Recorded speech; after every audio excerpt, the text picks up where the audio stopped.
We also have what we call a capacitor. So a capacitor is a device which stores energy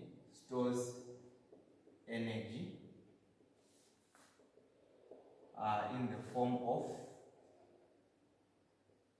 electrostatic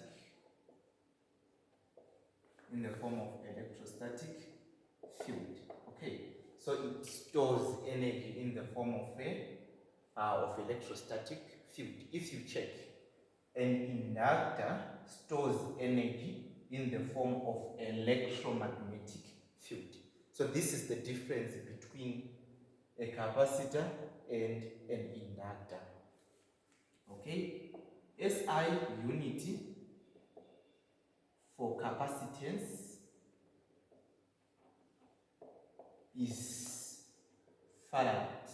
Okay, Farad, which is represented by capital letter F. This is the SI unit for capacitance. Okay, a capacitor has two plates. It has two plates.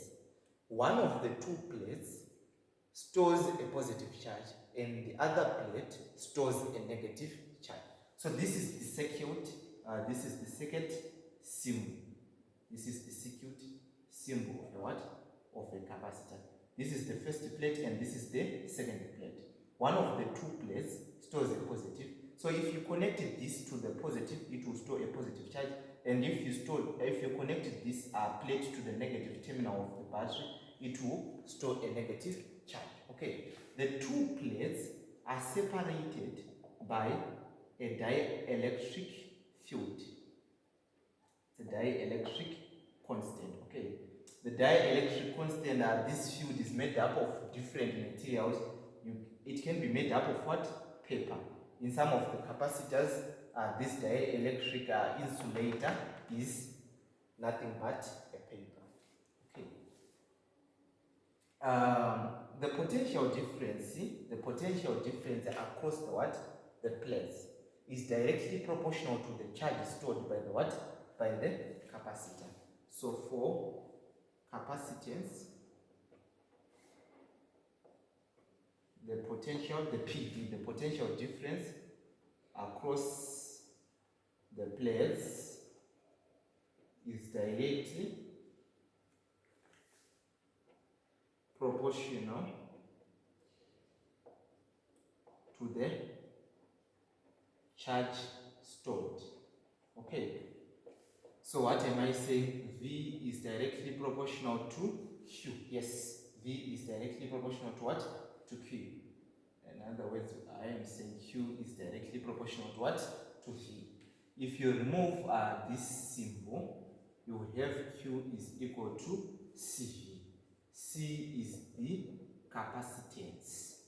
C is nothing but the capacitance, Q is the charge, and V is the voltage. Suppose you want to find the current passing through the what? Passing through the capacitor. Remember, remember current is equal to Q by dt, right? Current is equal to dq by what? By dt. Okay, Q is equal to CV. For capacitance, Q is equal to CV. So I'm going to substitute for this Q by CV. So I is equal to dCV by dt. Yes. See, this capacitance is a constant.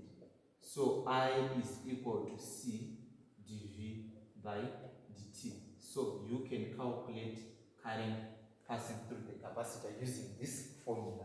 If you want to calculate the voltage, you are going to, you do this, bring this C to this side, it will be I by C, right?